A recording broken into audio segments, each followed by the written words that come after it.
While the conventional financial press remains fixated on the minutiae of Federal Reserve policy, the endless debate over interest rate basis points, and the algorithmic fluctuations of tech stocks centered in Lower Manhattan, a seismic shift in global commodity flows has occurred largely unnoticed. The obsession with New York-centric trading terminals and suits obscures a far more significant reality developing on the other side of the world, a reality that is fundamentally altering the supply and demand dynamics of the precious metals market and rendering typical Wall Street concerns trivial by comparison.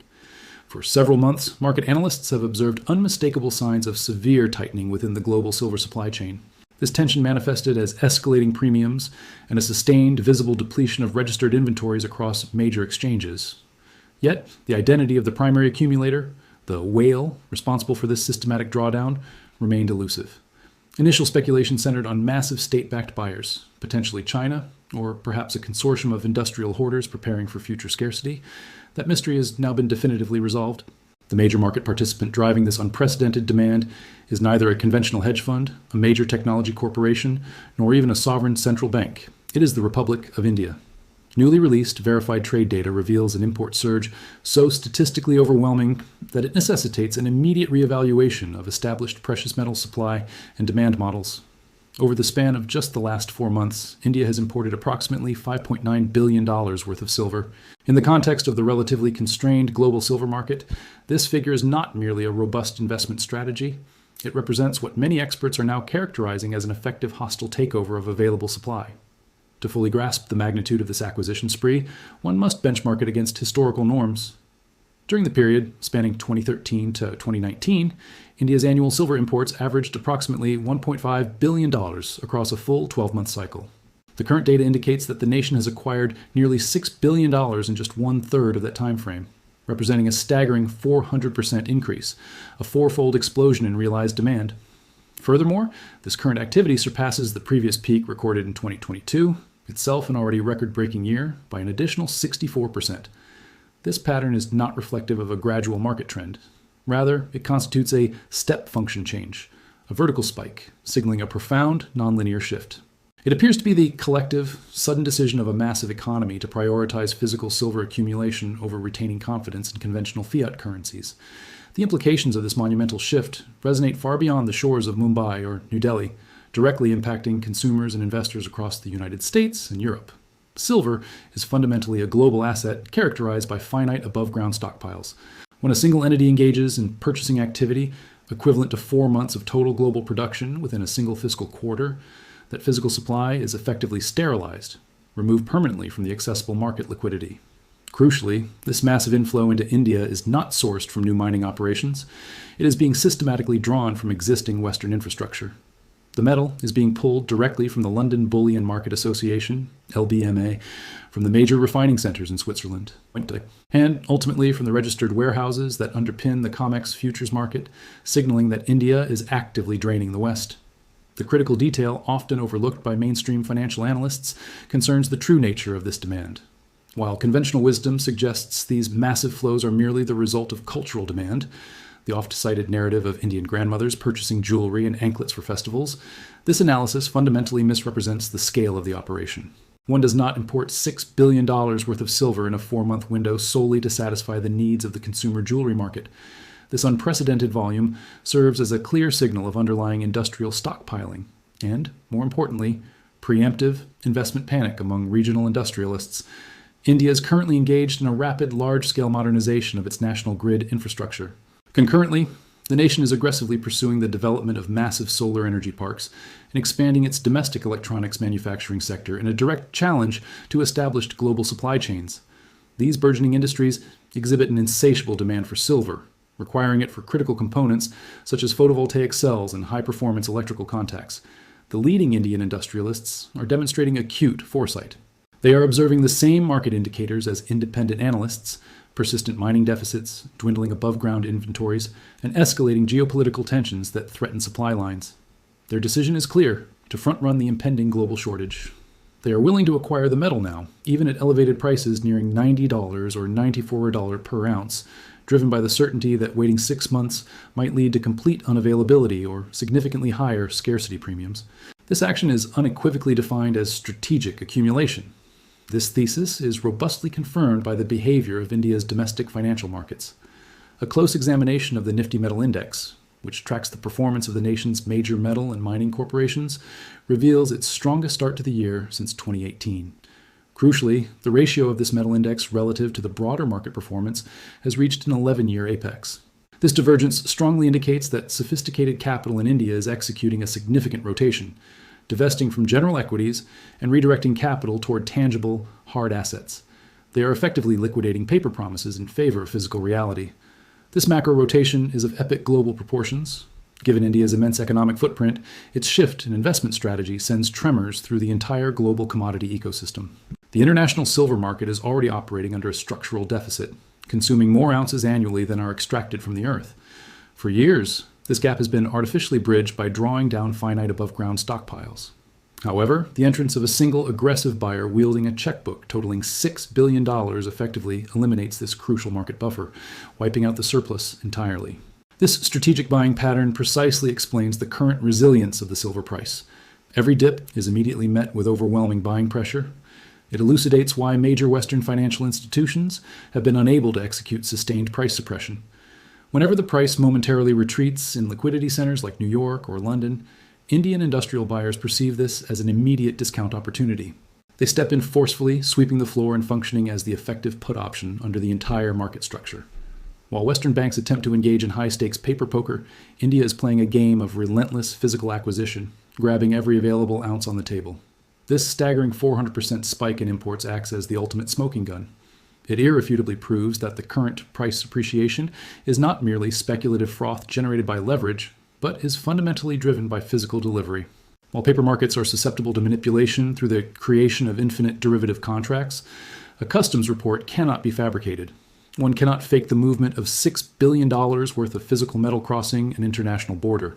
That metal must exist, it must be refined, and the logistics required to ship thousands of tons of silver from west to east are creating a dramatic logistical vacuum across global supply chains. The current logistical crisis confirms that if all available shipping containers and secure transport mechanisms are fully booked to facilitate the movement of physical silver into India, the necessary capacity required to reposition metal to critical hubs like New York, essential for covering any impending short squeeze, simply ceases to exist. The entire global supply chain is being aggressively monopolized by this single dominant buyer. When market observers analyze the charts and witness the price point reaching $94.68, it is imperative to understand that this figure is not merely an abstract number, it is the direct and brutal outcome of an intense global bidding war. This conflict pits the Western financial establishment, which seeks to suppress the price to defend the integrity of the US dollar against the Eastern powers, which are determined to acquire the metal necessary to underpin their future economic growth. The East currently holds the advantage, possessing greater capital resources and, critically, exhibiting a higher degree of desperation. India has effectively established an unshakable floor beneath the silver price. Their purchasing strategy is characterized by extreme price inelasticity. If the price of silver declines, they increase their purchases. If the price rises, they continue to buy aggressively. They regard silver as essential, enduring wealth, fundamentally distinct from a volatile trading instrument. This Indian whale represents the force that decisively fractured the dominance of the banking cartel. While the banks were capable of managing retail buying pressure and accommodating moderate industrial demand, they are utterly incapable of withstanding a sovereign nation-state committed to cornering the physical market. Furthermore, India is not operating in isolation. They are merely the most vocal participant in this accumulation phase. While India is systematically vacuuming up available supply from the London vaults, China is executing an even more aggressive maneuver. The strategy employed by Beijing extends beyond mere acquisition. It involves actively closing the gates to global trade. In the next phase of this deep dive, attention must shift to the profound breakout occurring in Shanghai. Reports indicate that the Shanghai silver price has hit a record of $15 per ounce, though the most significant metric is the premium over the Western spot price, which has soared to an unprecedented $11, shattering the previous high recorded during the market turbulence of 2011. But more importantly, we are going to look at the export restrictions. Crucially, China, which operates as the world's primary manufacturing hub and processor of silver, is now implementing stringent export restrictions, refusing to permit the processed metal to leave its borders. India is absorbing the metal, China is hoarding the metal, and the West is left with the consequential burden of holding an empty bag. The global squeeze is no longer a theoretical concern. It is substantiated by documented reality. backed by a $6 billion receipt trail. Having established that the Indian whale is responsible for draining the physical quantity, we must now analyze how the Chinese dragon is fundamentally breaking the global price mechanism. While Western markets were congratulating themselves for maintaining the price level near $94, the Shanghai Gold Exchange responded with a dismissive skepticism. We have just received the finalized closing data from the Shanghai session, which posts the number at a staggering $100. In the West, analysts are still engaged in futile debates over whether silver can sustainably hold the $90 threshold. Conversely, in the East, the metal has already decisively breached the century mark, trading at a level that most American financial pundits dismissed as impossible just weeks ago. Yet, the absolute price figure is not the most alarming component of this data release. The most terrifying element, the factor that should induce a cold sweat across every short seller desk in New York, is the premium itself. The spread between the price of silver in Shanghai and the corresponding prices in London and New York has now hit a record differential of 11 per ounce. To fully grasp the catastrophic implications this holds for the entrenched banking cartel, a necessary examination of recent history is required. Flashback to 2011, the year of the legendary silver squeeze, when the price curve went parabolic, major financial institutions were teetering on the brink, and the entire system faced imminent collapse. At the absolute peak of the previous speculative mania, the Shanghai silver premium reached approximately $7 over Western pricing benchmarks. That $7 differential was widely considered to signify systemic failure territory back in 2011. Today, that critical metric stands at 11. This unprecedented figure places the current market dislocation 57% higher than the previous historical record, demonstrating a severity that dwarfs past crises. Furthermore, the gap has quadrupled in intensity in just the last few weeks, compelling analysts to conclude that the current situation is far more than a simple repeat of 2011. It represents a significantly deeper, more fundamental fracture within the global financial architecture. When a market exhibits an $11 spread between primary trading hubs, the designation of a global market ceases to apply. What remains is a demonstrably broken market. This dislocation has triggered a potent physical reality based on the physics of arbitrage. If a party can acquire silver in New York for approximately $24 and instantaneously sell it in Shanghai for $35, they are securing an $11 risk-free profit on every single ounce traded. This equates to an extraordinary 11% return achievable within a matter of days. This profit margin has created a powerful economic black hole effect. Every ounce of silver that is not securely fixed or locked within a sovereign vault is currently being irresistibly drawn into this vacuum, flowing rapidly from the low-price jurisdiction, primarily the United States, toward the high-price jurisdiction, which is China. This intense flow is the direct cause behind the dramatic crash in Comex registered inventories. The established bullion banks are not selling the physical silver to retail or traditional institutional buyers. They are selling it wholesale to arbitrageurs, who are immediately shipping the metal to Shanghai to capitalize on the premium. Consequently, the West is being systematically stripped of its strategic industrial resources because its paper markets categorically refuse to price reality correctly. This situation presents a stark conflict. The Comex paper market attempts to assert that silver is valued at 24, while the physical reality in the world OS industrial factory floor demands a price of $35. The question becomes critical. Who holds the correct valuation? Is it the paper traders in Chicago transacting in massive volumes of leverage and debt, or is it the industrial manufacturers in China? Who critically require the actual physical metal to construct the solar panels and electric vehicle components that power the modern world? Historically, the physical buyer is always right. The undeniable fact that the premium is expanding confirms that the physical shortage is escalating, not stabilizing. If the market were successfully balancing, the arbitrage flow would satisfy the demand, causing the spread to shrink. Yet, the gap continues to widen, meaning that even with the massive ongoing flow of metal moving eastward, it is proving insufficient. The industrial hunger in China is effectively insatiable. The core reason for this widening premium is China's severe domestic physical shortage. The explicit market signals indicate massive domestic demand that simply cannot be met through existing supply channels. This scenario represents a genuine nightmare for the global green energy transition, given that China produces over 80% of the world as solar panels, and the majority of the planet is electric vehicle batteries. These industries are fundamentally dependent on silver. If a shortage grips China, it immediately translates into a global supply chain crisis, impacting everything from high-end consumer electronics to electric vehicles. The $11 premium is the market effectively screaming that the industrial supply chain is breaking. Factories are engaged in aggressive bidding wars for scarce material, paying $35 not out of preference, but out of absolute necessity. This dynamic entirely validates the inelasticity thesis that analysts have been emphasizing for months. When a manufacturer requires silver to finish a critical product, they are compelled to pay the demanded price, period. The fundamental question now centers on the inevitable trajectory of the U.S. price structure. Given that the Shanghai market maintains a robust footing near $105, the domestic price in the United States is under immense pressure to follow suit. This dynamic is rooted in simple hydrodynamics. Prices, like water, inexorably seek their own level, driving toward global equilibrium. The current reality shows the U.S. price being forcefully dragged upward, resisting violently against the Chinese reality. This resistance is engineered by major New York financial institutions, attempting to suppress the valuation to safeguard massive short positions. Their strategy involves relentlessly throwing paper at the market, a tactic designed to keep the price artificially constrained beneath the critical $95 threshold. However, with every successful attempt to smash the price lower, these institutions inadvertently exacerbate their own predicament by widening the spread between the paper market and the physical reality. This action makes the arbitrage opportunity significantly more profitable, thereby accelerating the physical drain of metal from Western vaults. The banks are now caught in an inescapable trap. Allowing the price to rise means facing catastrophic bankruptcies on their short exposure, while keeping the price low ensures the rapid depletion of all physical inventory to foreign buyers. They have, by operational choice, prioritized preserving quarterly bonuses, sacrificing the nation's strategic silver stockpile in the process. Yet this inventory loss is finite. Eventually, the physical reserves will be exhausted. When that critical point is reached, the paper price displayed on trading screens becomes instantly irrelevant. The only true measure of value will be the price paid for immediate delivery of physical molecules.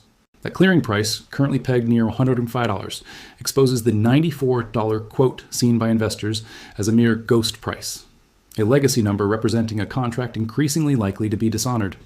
The actual clearing price for physical silver has already moved into triple-digit territory, signaling that China has decisively crossed the Rubicon and accepted this new, higher-priced paradigm. This acceptance leads directly to a terrifying geopolitical question. If China is willing to pay $105 per ounce and yet remains short of the required metal, what escalation measure will they employ next?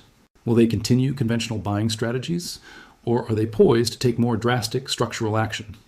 Reports reaching this desk indicate that the situation is poised to take a truly dark turn. China is reportedly not merely focused on acquisition, they are preparing to seal off the exit. The emerging consensus within Beijing is that silver is far too strategically valuable to permit its continued outflow. By controlling the global supply of silver, they recognize they secure control over the future of critical energy and technology sectors. In the subsequent installment of this deep dive, we will analyze the weaponization of this commodity, specifically focusing on credible information regarding impending export restrictions emanating from China. This scenario represents the ultimate Roach Motel. Silver enters China, but the government intends to ensure it never exits. We will dissect precisely how this drastic policy shift effectively corners the global market, compelling the rest of the world to plead for scarce scraps. The Shanghai Breakout provided the initial signal. The imposition of an export ban serves as the lock. The global squeeze is not a theoretical future event. It is already manifest, trading at $105. The West is about to suffer the full consequence of selling its strategic lifeboats to its chief economic rival in the midst of a gathering financial storm. We have meticulously tracked the sustained vacuuming of available supply by the Indian market and observed the Shanghai price surge to 105, creating a powerful gravitational pull that is currently dismantling Western market structures. However, viewing high prices as the sole crisis facing the global financial system today misses the full scope of the endgame. High prices are merely a warning signal. What follows is a lockdown. We have received definitive confirmation that the People's Republic of China is systematically and quietly enforcing extremely strict export restrictions not only on raw silver, but also on critical minerals contained within silver compounds. This strategic maneuver is being described by analysts as the ultimate Roach Motel strategy. While this concept was previously discussed in the context of reciprocal U.S. tariffs, Beijing has refined it into a mechanism of absolute resource control. Silver checks into China, where it is utilized in manufacturing, but it is fundamentally prohibited from checking out as a raw commodity. To fully grasp the severity of this policy shift, market observers must cease operating with the traditional mindset of a commodity trader and adopt the perspective of a central planner operating out of Beijing. China maintains its position as the undisputed global factory, responsible for the vast majority of the world's solar panels, electric vehicles, and essential electronic components, all industrial sectors critically reliant on silver input. For 2 decades, the Western world operated under a convenient arrangement, willingly selling its raw silver to China, allowing Chinese industry to handle the complex and often environmentally challenging work of manufacturing, only to buy back the finished high-tech products, such as the latest smartphone or solar module. However, the global landscape has fundamentally shifted. Resources are now demonstrably scarce, and primary mines face depletion. Consequently, China has executed a severe strategic calculation. They will no longer permit the export of raw silver. Beijing will not sell a silver bar, nor will it sell silver grain to foreign buyers. If international entities wish to acquire Chinese silver, they are now compelled to purchase it exclusively inside a finished product: the solar panel, the high-capacity battery, or the electric vehicle. This policy represents pure value-added nationalism. It is analogous to Saudi Arabia announcing that it will permanently cease exporting crude oil, but will happily sell high-octane gasoline at a substantial premium. This move strategically forces the rest of the world to maintain its dependence on China or a less sophisticated manufacturing base. Yet, the critical and devastating secret amplifying the impact of this export restriction on major settlement entities like Comex and the LBMA is China's dominant role as a major global refiner of the metal. Much of the silver mined across Asia, and even significant portions flowing from South America, transit through Chinese refining infrastructure. By restricting the export of refined silver bars, China is effectively severing a major artery of supply to the London vaults. The LBMA relies heavily on consistent global flows to maintain the integrity and balance of its books. If this critical Chinese flow stops, and all available data suggests this stoppage is now enforced, London is left attempting to satisfy spiking global demand with a rapidly shrinking, finite pool of available metal. This deliberate action provides the definitive explanation for the acute squeeze currently being observed in the prompt physical market. The report explicitly confirms that these export restrictions, originating from China, are not accidental market friction. They constitute economic warfare. Beijing recognizes the United States' efforts to reshore its industrial capacity, observes the G7 nations meeting to secure resilient supply chains, and watches as the U.S. attempts to construct its own solar factories and battery plants. China's response is a challenge. Good luck building those factories without the metal. By effectively hoarding the silver supply, China is actively choking off the nascent reindustrialization efforts of the West before they can achieve scale. They are weaponizing the periodic table, transforming silver into a geopolitical hostage. This means the price of silver is no longer solely dictated by traditional factors like inflation rates or interest rate policy. It is now overwhelmingly about geopolitical access. For any Western manufacturer today, the reality is terrifyingly clear. Silver cannot be sourced from China, and domestic supply remains inaccessible due to the closure of the U.S. Mint. The immediate operational reality facing the market is severe. Physical acquisition has become nearly impossible, characterized by widespread rationing among dealers who can no longer reliably fulfill orders. This dynamic signals an entry into what analysts are describing as a world of resource apartheid. Before a deeper analysis of the trade war's escalating consequences can be undertaken, it is crucial to address an internal matter concerning the integrity of this research community. We, the operators of boring currency, stand as the original source, committed to rigorous, verifiable research. Our methodology involves intensive, late-night scrutiny of customs reports, forensic analysis of global vault data, and meticulous dot connecting, ensuring our audience receives unparalleled insight without having to perform the labor themselves. Regrettably, this success has attracted a significant wave of imitation. Copycat channels have emerged, brazenly utilizing our unique avatar, plagiarizing our scripts verbatim, and distributing our proprietary video content across platforms like Twitter and TikTok, while falsely claiming affiliation. We must be unequivocally clear. Our operations are confined solely to this singular YouTube channel. We maintain no Twitter account under any alternative designation, nor do we engage in the sale of cryptocurrency via Telegram or solicit funds through WhatsApp. Those utilizing our imagery and information are entirely unaffiliated, and we explicitly disclaim responsibility for any data or advice disseminated by these entities.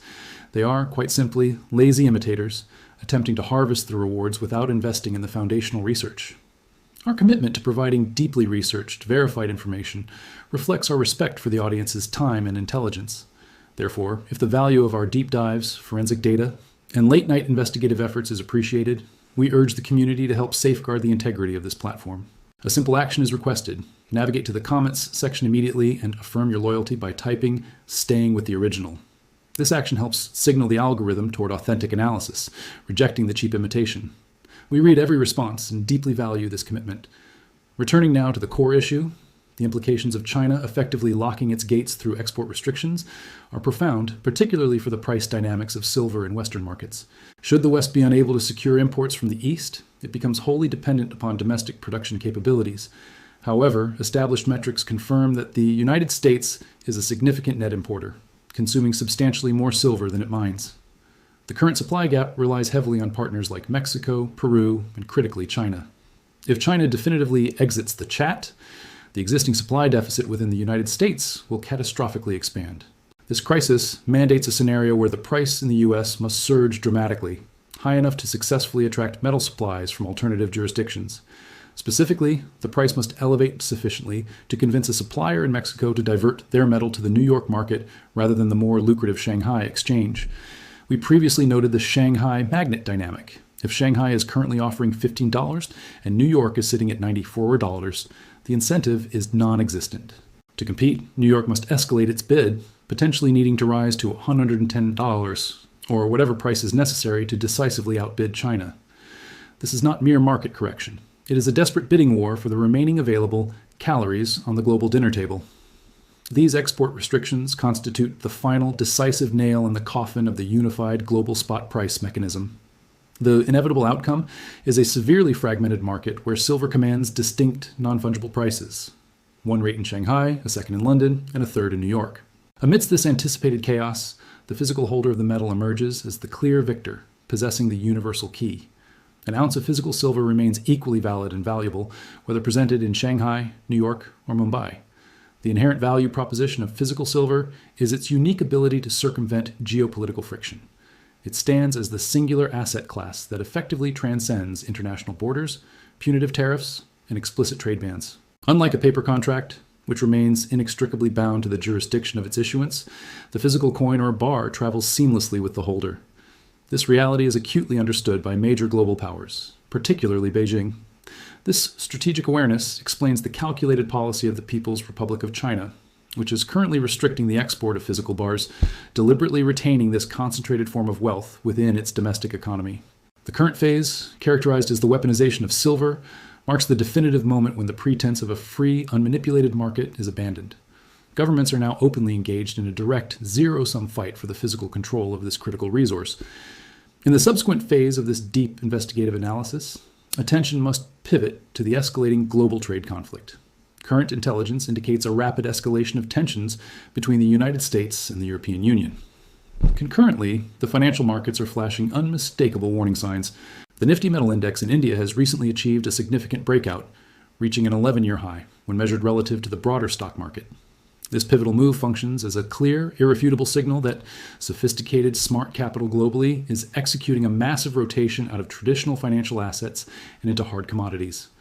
This intensifying trade war guarantees that the systemic inflationary pressures currently gripping the global economy will not abate. Tariffs, outright export bans, and resultant supply chain shocks are, by fundamental economic definition, inflationary forces. The Federal Reserve, or any central bank, could theoretically raise interest rates to an unprecedented 100%, yet they possess no mechanism to physically manufacture a silver bar to bypass a Chinese export restriction. The current market squeeze is fundamentally geopolitical, structurally entrenched, and demonstrably accelerating in velocity. We are now transitioning into part 4 of this series, focusing specifically on the trade war, the metal index performance, and the definitive signal that the global equity market is on the verge of pricing in the full magnitude of a commodity supercycle. While previous reporting has meticulously detailed the physical supply vacuum emerging in India, the dramatic price explosion observed in Shanghai, and the strategic weaponization of exports by the Chinese state, one critical layer of this complex global puzzle remains to be fully analyzed. This final layer serves as the explanatory mechanism for why the world's most sophisticated investors are fleeing the established banking system and aggressively piling into the mining sector with what appears to be reckless abandon. It is the undeniable return of the trade war, and this iteration is far from a mere skirmish. It constitutes a full-scale economic siege. Reports confirm that trade tensions between the United States and the European Union are escalating rapidly and significantly. The tariffs, previously detailed in earlier reports, those specifically targeting the United Kingdom and continental Europe, are now demonstrably impacting global commerce. The critical question remains, why does a trade war exert such a profound influence on the price trajectory of silver? The answer is rooted in economics. Trade wars are inherently inflationary. For For the past 3 decades, the global economy benefited immensely from hyper-globalization. This system allowed for efficient specialization. Silver could be mined in Mexico, refined in Switzerland, traded in London, and utilized in a factory in China. The system was defined by efficiency and low cost. However, the moment nations begin erecting economic walls, implementing punitive tariffs on imports, and enforcing export prohibitions, that fundamental efficiency is destroyed. Friction is introduced into the system, and costs are immediately amplified.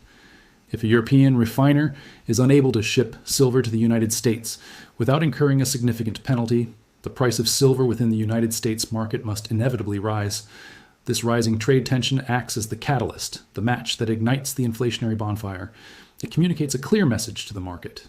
The era of cheap, globally optimized goods is definitively over. We are now entering the era of secure goods, and security inherently costs money.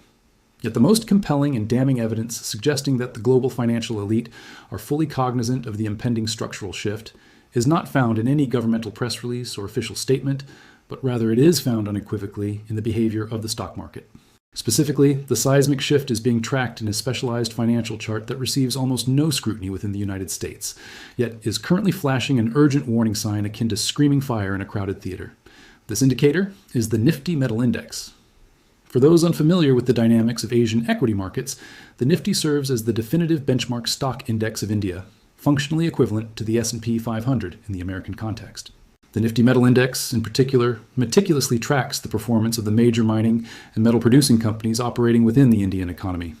The relevance of monitoring Indian mining stocks is paramount because India has firmly established itself as the indispensable demand engine of the world economy today. As previously substantiated in the initial segment of this investigation, Indian buyers are responsible for absorbing vast quantities of physical silver entering the market. Therefore, to ascertain the positioning of sophisticated capital, the smart money, one must analyze the actions of Indian investors, and their current activity is nothing short of historic. The Nifty Metal Index is currently experiencing its most robust start to a year since 2018, registering an explosive upward trajectory. Crucially, however, the most significant metric involves the ratio of the metal index relative to the broader market benchmark, the Nifty 50.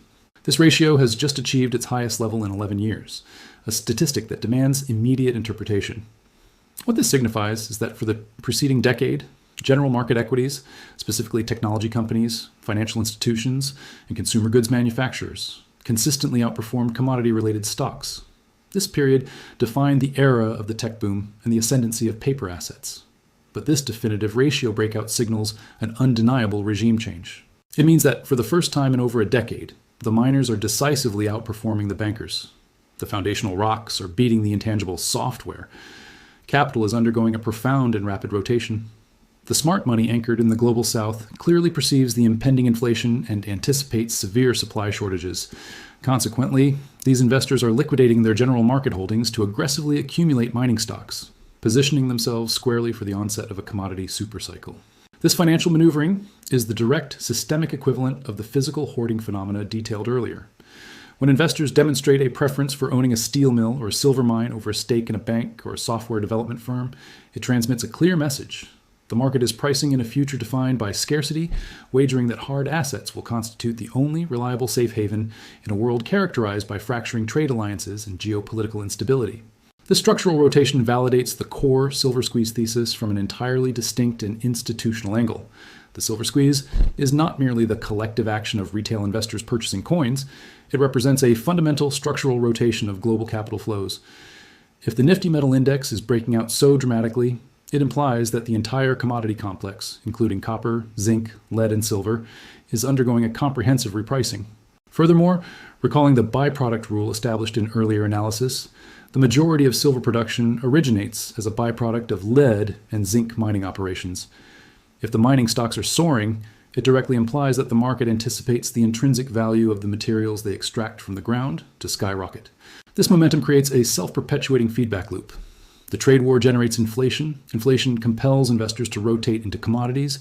The rotation into commodities drives up the price of silver. The higher price of silver increases the cost of manufacturing solar panels and electronics, which in turn causes further systemic inflation. The Federal Reserve is institutionally incapable of rectifying this crisis. They could conceivably raise interest rates to 10%, yet that policy action will not resolve a trade war. Nor will it compel China to export more metal, nor will it stop the massive Indian capital whale from continuing its aggressive accumulation.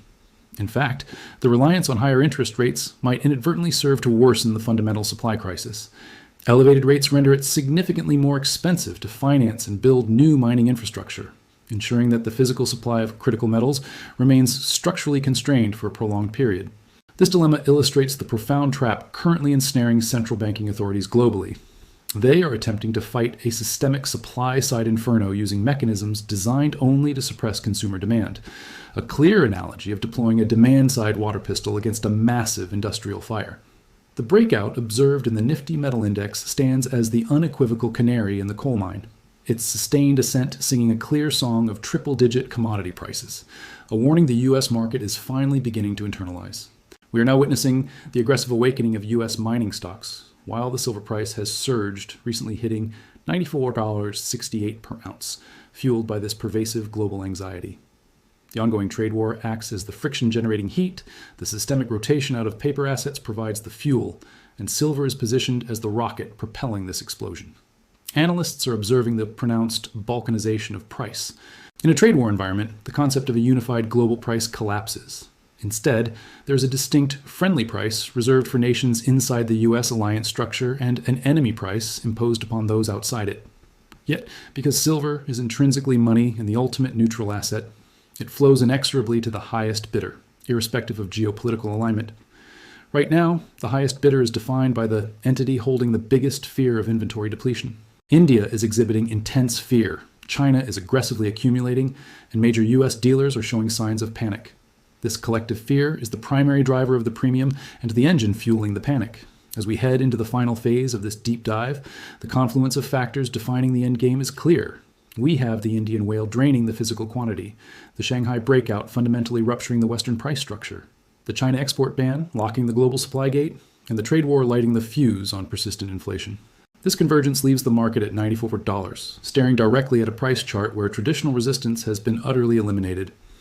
In the final section, we are prepared to meticulously map out the path to $100 and beyond. We will analyze the psychological dynamics surrounding the century mark and provide the definitive final strategy for navigating a world where the reported spot price is functionally a lie, and the real physical price is accelerating faster than institutional players can click by. The global physical squeeze is not a temporary anomaly, it is the new normal. The massive rotation has firmly commenced. The paper era is dying and the hard asset era is rising.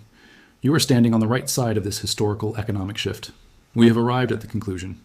If you have been following this global forensic investigation, you now understand that what is unfolding is not merely a bull market. It is a run on the bank at a planetary scale. We have documented the Indian whale vacuuming up nearly $6 billion of physical metal in 4 months, effectively draining the liquidity of the LBMA. We have seen the Shanghai Breakout, where the physical price has already crossed a $15 premium, creating a vacuum that is sucking the remaining supply out of the West. We have seen the weaponization of exports by China, locking the gates on the world's factory, and we have seen the trade war igniting the inflationary fires that are systematically driving smart money into the mining sector. The evidence is overwhelming, it is interconnected, and it points to one singular mathematical inevitability. The era of cheap silver is dead. It died on Tuesday, January 20th, 2026. Now we must look forward. We must map out the territory that lies ahead.